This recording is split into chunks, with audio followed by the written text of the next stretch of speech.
Initially যেটা জানা যায় সেটা হলো যে পাইলট লাস্ট কয়েক সেকেন্ডে যে কথা বলেছিল সেটা হলো mayday mayday mayday, no power no thrust, going down.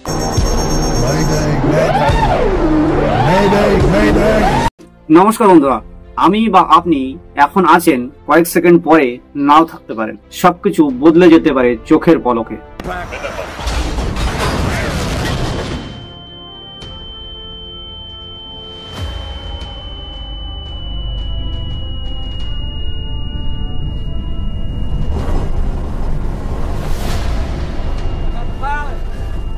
Somebody give me a hand here.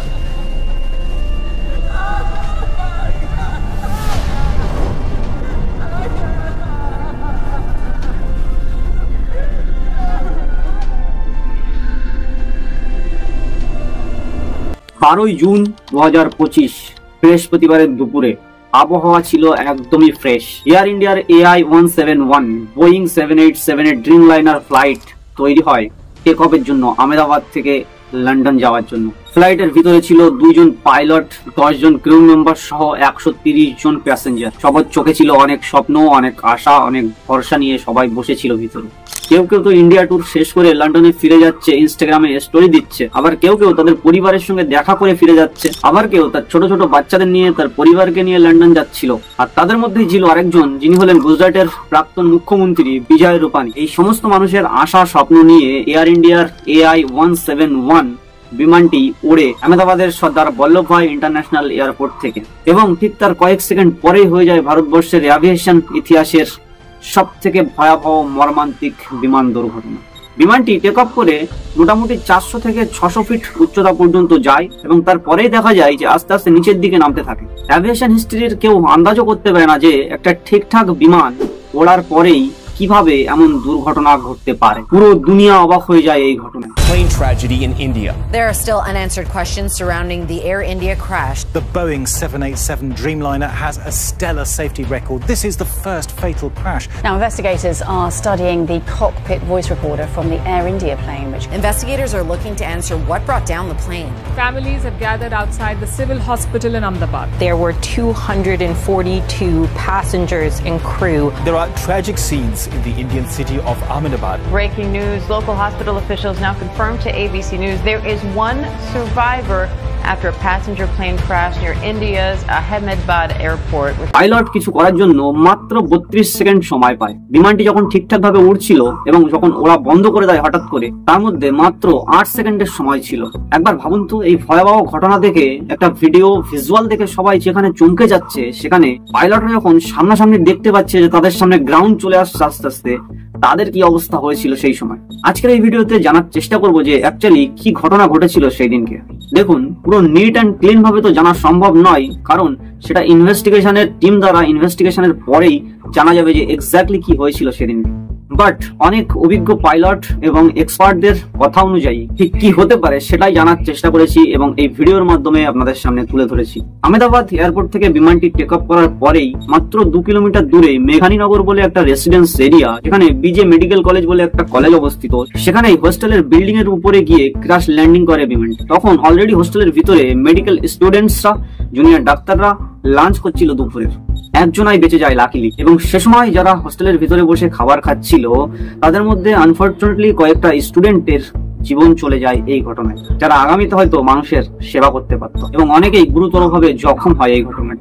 আর বিমানের মধ্যে থাকা 242 জনের মধ্যে যে একজন বেঁচে যায়, সে বসেছিল সিট নাম্বার 11A, যেটা ছিল ইমার্জেন্সি এক্সিট গেটের ঠিক কাছেই, এবং প্লেন ক্র্যাশ করার ঠিক আগেই সে ইমার্জেন্সি এক্সিট গেট দিয়ে লাফ মারে এবং তার লাইফ সেভ হয়ে যায়। বিশ্বাস কুমার রমেশ নামের এই ব্যক্তি জীবিত থেকে একমাত্র আই উইটনেস হিসেবে থেকে যায় এই ঘটনার।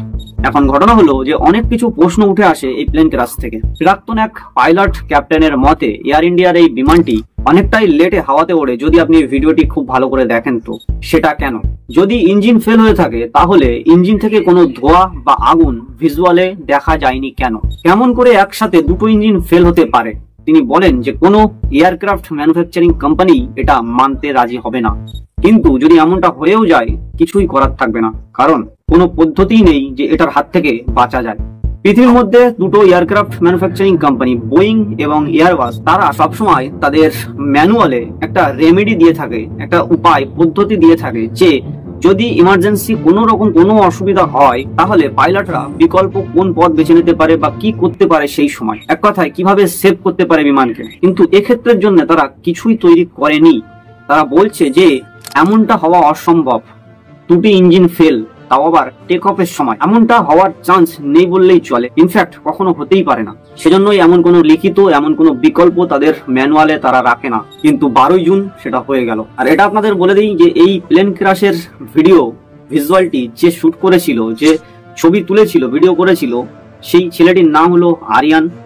এই ছেলেটি গ্রামের থেকে শহরে ঘুরতে আসে এবং সে দেখে যে একটা প্লেন খুব কাছ দিয়ে যাচ্ছে। সে ভাবে যে মনে হয় যেখানে মেঘানীনগর হোস্টেলের উপরে পড়ে সেখানে কোনো এয়ারপোর্ট রয়েছে। সে নিজেই ভাবতে থাকে যে এত কাছ দিয়ে প্লেন যাচ্ছে। সেই জন্য সে কি করে, সে তার মোবাইলে ভিডিও করে দেখানোর জন্য গ্রামে নিয়ে গিয়ে তার বন্ধুদেরকে প্লেনের ছবি, প্লেনের ভিডিও, আর সেটাই কিন্তু ভাইরাল হয়ে যায়। সেই ফুটেজটাই কিন্তু সবার কাছে চলে যায়, সেটার থেকেই সবাই জানতে পারে প্রথম যে এই প্লেন ক্র্যাশটা হয়েছে সেখানে। এবং এই ভিডিওর মধ্যে একটা চমকে দেওয়ার কথা আপনাদেরকে শোনাবো, যেটা হলো যে ওই দিন 12 জুন সকালবেলা মিড ডে বলে একটা খবরের কাগজ, একটা পত্রিকাতে একটা অ্যাড ছাপে। সেই অ্যাডে দেখা যায় একটা প্লেন বিল্ডিং ভেঙে সামনের দিকে কিছুটা বেরিয়ে আছে। যেমনটা এই এয়ার ইন্ডিয়ার আহমেদাবাদের এই ফ্লাইট ক্র্যাশের মানে দৃশ্যটা যেমনটাই, ঠিক তেমন দৃশ্য কিন্তু সেই অ্যাডে দেখা যায়। এবং সেই অ্যাডে যে বিমানটি ছিল তার গায়েও এয়ার ইন্ডিয়া লেখা থাকে। আরো একটা জিনিস জানা যায়, কোনো এক শাস্ত্রী তার ভবিষ্যৎবাণীতে বলেছিল যে আহমেদাবাদে জুন মাসে প্লেন ক্র্যাশ হবে, এবং সেটা হলো। এগুলো ঠিক কিভাবে হতে পারে আই ডোন্ট নো। যাই হোক, প্রশ্নে ফিরে আসি। আর একটা প্রশ্ন, এয়ারক্রাফটের লোডিং ঠিকঠাক ভাবে হয়েছিল তো? পাইলট বিমানের গিয়ার আপ করেনি কেন? র্যাট বাইরে বেরিয়েছিল? এয়ারক্রাফট কি কাছাকাছি থেকে টেক অফ করেছিল নাকি full length of runway use করেছিল? এই বিমানটি টেক অফের জন্য অ্যাপ্রক্সিমেটলি 9979 ফিট রানওয়ে ইউজ করেছিল, যেখানে তার নিতে হতো 9200 ফিট উপরে তোলার জন্য। এয়ার ইন্ডিয়া এর আগেও অনেকবার নোটিশ পেয়েছিল তাদের সেফটি বিষয়ের উপরে ঠিকঠাক গুরুত্ব না দেওয়ার জন্য। এয়ার ইন্ডিয়ার সিইও তাদের সেফটি হেডকে নোটিশ দেওয়া হয়েছিল ডিজিসি এর তরফ থেকে। আর অবাক এই যে কিছু নোটিশ তো দেওয়া হয়েছিল জুনের 3 থেকে 5 তারিখের মধ্যে।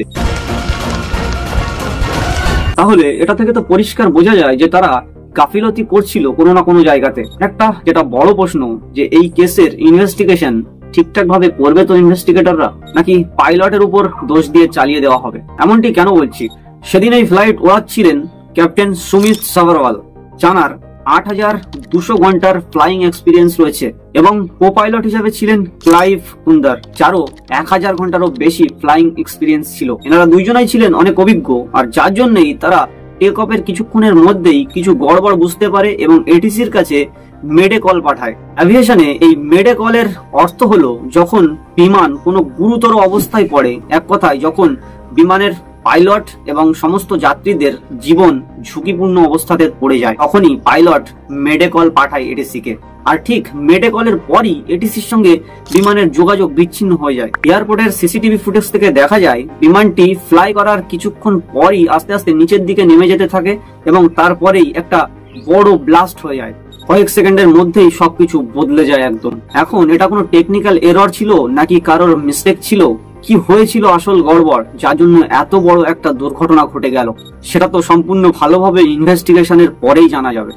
15 জুন 2025 অনেক খোঁজাখুঁজির পর ধ্বংসস্তূপ থেকে পাওয়া যায় প্লেনের ব্ল্যাক বক্স। ব্ল্যাক বক্স কি আপনাদেরকে একটুখানি বলি। ব্ল্যাক বক্স হলো প্লেনের এমন একটা জিনিস যেখানে প্লেনের এক এক সেকেন্ডের গতিবিধিকে রেকর্ড করে রাখা হয়। ব্ল্যাক বক্স সাধারণত দুটি ভাগে বিভক্ত থাকে, সেটি হলো একটা হলো সিভিআর, একটা হলো FDR. CBR cockpit voice recorder, যেখানে পাইলটরা কি কথোপকথন করছে নিজেদের ভিতরে, এটিসির সঙ্গে কি কথা হচ্ছে, সমস্ত কিছু রেকর্ড থাকে। এবং এফডিআর ফ্লাইট ডেটা রেকর্ডার যেটা রয়েছে, সেটাতে প্লেনের সমস্ত কিছু গতিবিধি, যেমন প্লেন কত উচ্চতায় উঠছে, প্লেন কত স্পিডে যাচ্ছে, কতটা নিচে নামলো, সমস্ত কিছু প্লেনের টেকনিক্যালি যত কিছু রয়েছে সমস্ত কিছু এফডিআর এর রেকর্ড থাকে। এটির নাম ব্ল্যাক বক্স, কিন্তু এটি অ্যাকচুয়ালি দেখতে হয় ব্রাইট অরেঞ্জ কালারের। এটা এতটাই মজবুতির সঙ্গে এতটাই স্ট্রংলি ভাবে তৈরি করা হয় যে আগুনেও এটার কিছু করতে পারে না, এটা জলে পড়ে থাকলেও কিছু হয় না, 30 দিন পর্যন্ত জলের তলা থেকে সিগন্যাল পাঠাতে পারে, যাতে বুঝতে সুবিধা হয় যে আসলে সে কোথায় রয়েছে। তো এই ব্ল্যাক বক্স থেকে ইনিশিয়ালি যেটা জানা যায় সেটা হলো যে পাইলট লাস্ট কয়েক সেকেন্ডে যে কথা বলেছিল সেটা হলো mayday mayday mayday, no power no thrust going down.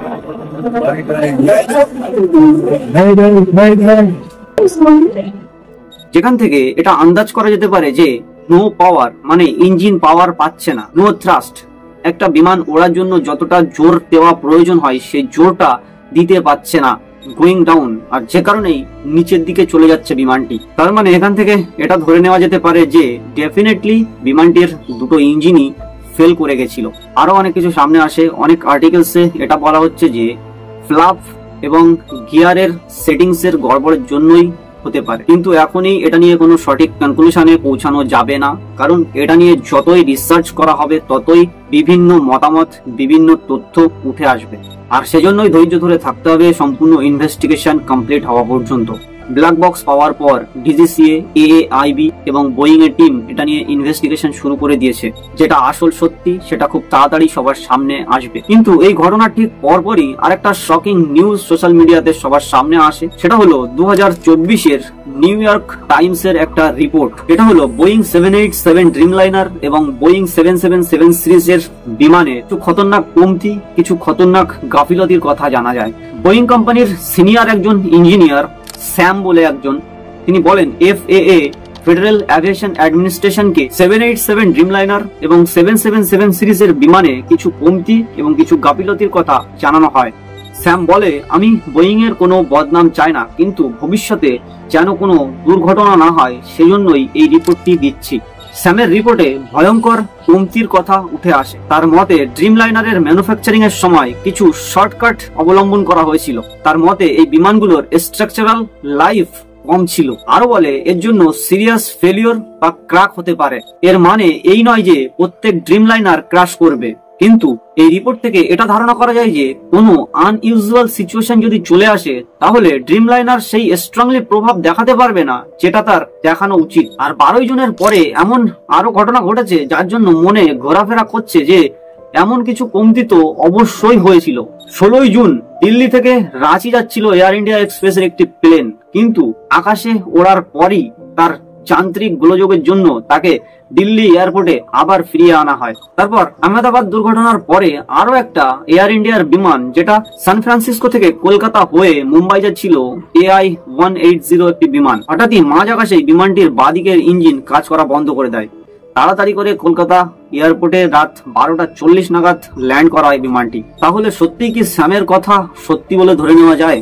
আরো অনেক প্রশ্ন থেকে যাবে যতদিন না পর্যন্ত এই ঘটনার full and final investigation report আসছে। এই ঘটনার পর টাটা গ্রুপ যেসব ফ্যামিলির সঙ্গে এই দুর্ঘটনা ঘটেছে তাদেরকে 1 কোটি টাকা করে দেওয়ার প্রতিশ্রুতি দিয়েছে, এবং যারা আহত হয়েছে হসপিটালাইজড তাদের সমস্ত খরচা টাটা গ্রুপ করার প্রতিশ্রুতি নিয়েছে, এবং তারই সঙ্গে যে হোস্টেলের ক্ষতি হয়েছে সেই হোস্টেলেরও পুরো রিপেয়ারের দায়িত্ব টাটা গ্রুপ নিয়ে নিয়েছে। সব শেষে এই ভিডিওতে আমি একটা কথা বলতে চাই, এবং যার জন্য হলেও এই ভিডিওটি বেশি বেশি শেয়ার করুন সবাই। সেটা হলো যে ঠিক ওই জায়গাতে মানে যেখানে বিমান দুর্ঘটনাটি হয়েছিল সেই হোস্টেলের নিচেই একটা মা তার সন্তানকে, ছোট বাচ্চাকে নিয়ে একটা দোকান দিত, খাবারের দোকান। সেই দোকান সেই সময় ওখানে ছিল তারা, এবং যখন দুর্ঘটনা হয় সেই দুর্ঘটনায় যখন সবাই তাদের জীবন চলে যায় তখন ওই ঘটনাতে সেই ছোট বাচ্চাটারও, সেই মায়ের সন্তানেরও জীবন চলে গেছে। এখন টাটা গ্রুপ সবাইকে সাহায্য করছে, সেই মাকেও কি টাটা গ্রুপ সাহায্য করবে? ভিডিওটি বেশি বেশি শেয়ার করুন সবার সাথে, এই খবরটি যাতে সবাই জানতে পারে এবং সবার কাছে পৌঁছায়, এবং চ্যানেলটাকে সাবস্ক্রাইব করে নেবেন, পাশে থাকবেন। নমস্কার।